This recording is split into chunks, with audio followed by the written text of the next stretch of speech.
Oh ja, der ist stark, der Duft. Uff, wahnsinnig stark, aber der ist immer so geil zu tragen. Absolut, den müsst ihr unbedingt mal kennenlernen. Intensiv beliebte Düfte, die möchte ich euch heute mal vorstellen. Yes, willkommen zurück auf meinen Kanal. Mein Name ist Dennis.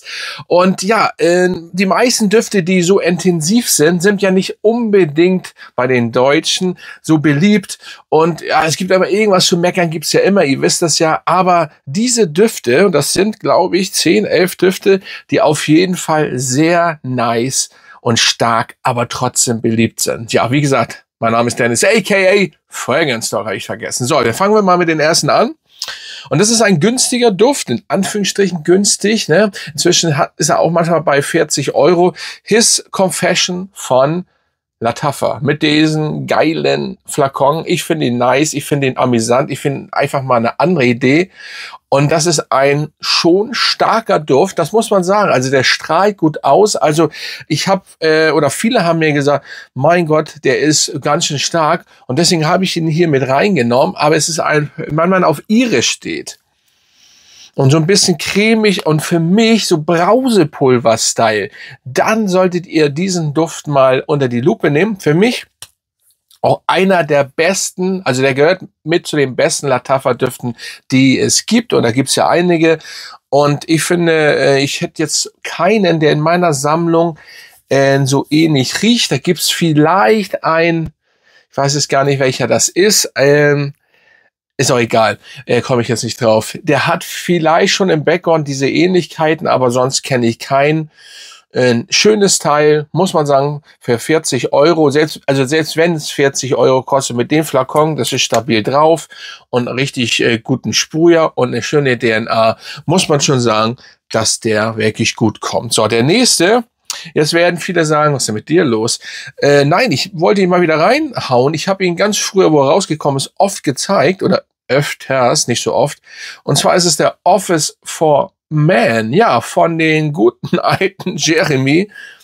Warum habe ich den reingenommen? Ja, es heißt ja intensiv, oder ich sagte ja, es sind intensive, beliebte Düfte. Erstmal ist das ein bergamottenfrischer Duft. So, das kommt bei Frauen immer gut an und dann ist er noch intensiv. Ja, der hat viel Ambroxan, aber der funktioniert einfach. Und ich muss sagen, es sind so zwei Düfte, die ich von Fragrance One, a.k.a. Jeremy Fragrance, gut finde. Und das ist der Office for Man und der Black Tie. Den finde ich noch besser. Die anderen sind auf jeden Fall austauschbar in meinen Augen, aber, oder braucht man nicht, aber das ist wirklich gut. Also Office for Man, wie gesagt, ihr habt Ambroxan-Note, ihr habt Bergamotte. Er hat ja früher gesagt, er findet Aventus gut, er findet Bleu de Chanel gut, er findet Dior Sauvage gut, er findet Dylan Blue gut von Versace.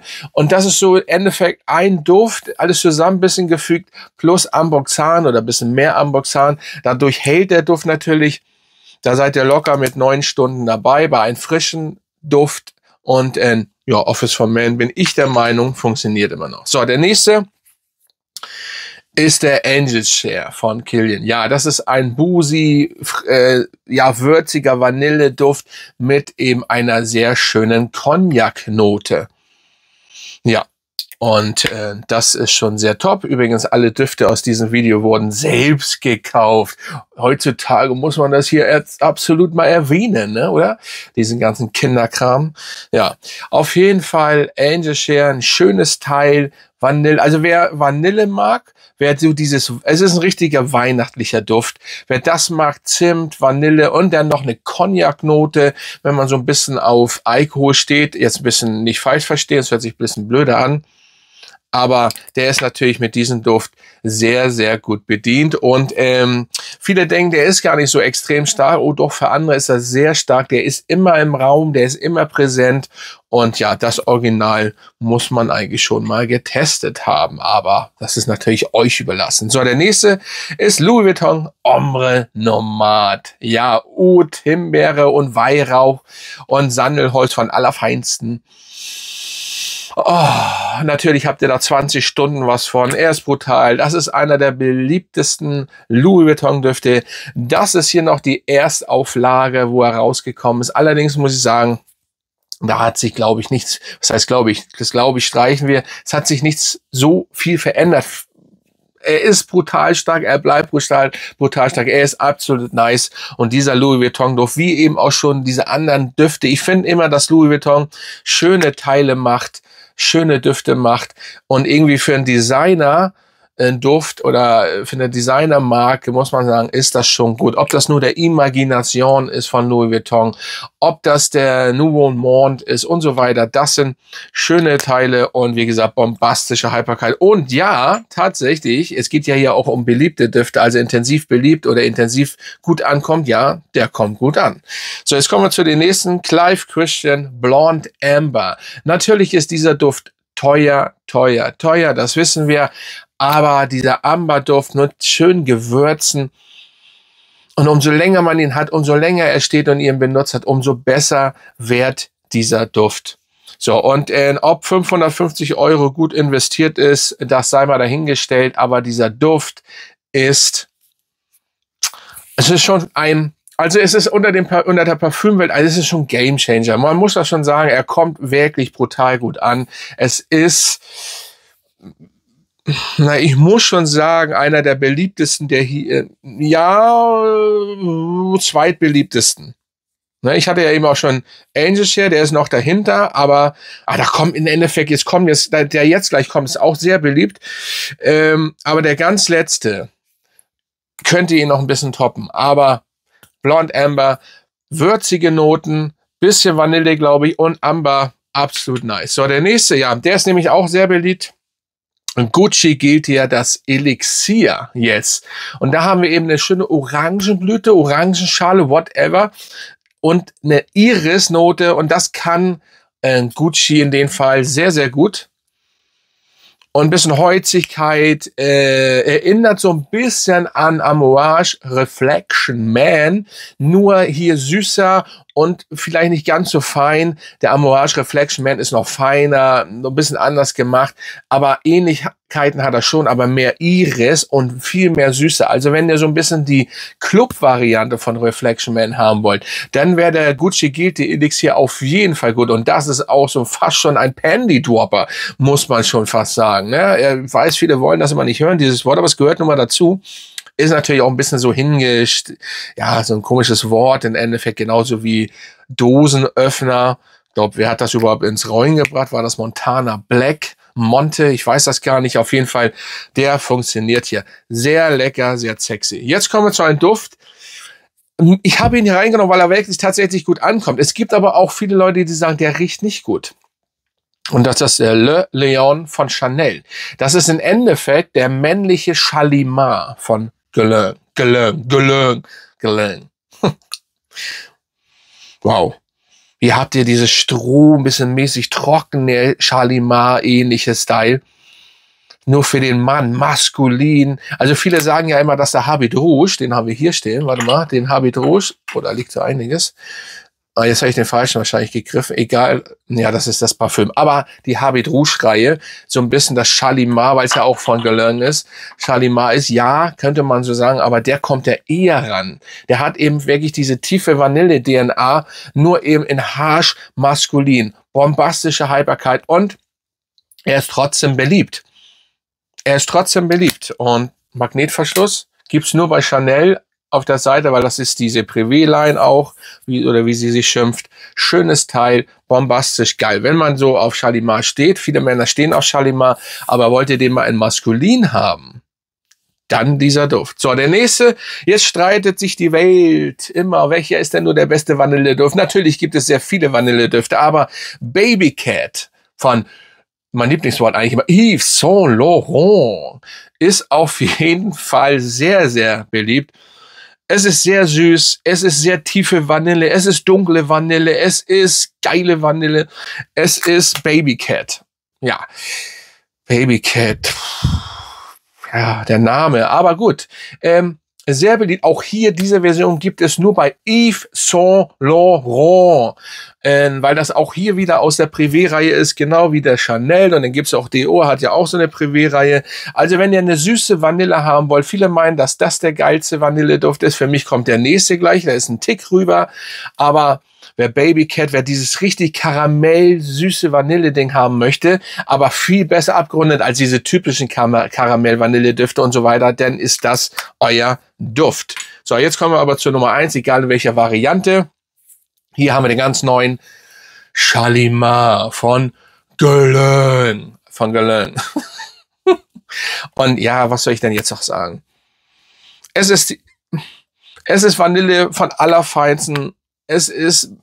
Vielleicht hat man hier minimal, ihr sagt ja immer Oma-Touch, Oldschool-Touch, animalisch wurde ein bisschen zurückgenommen, hat man hier mehr die Süße reingenommen, die Vanille eben, hier liegt die Betonung auf Vanille und da liegt die Betonung auf jeden Fall auch auf Nice und es ist ein brutal geiler Duft, den der Fragrance Dog auf jeden Fall sehr toll findet. Ja, muss man sagen.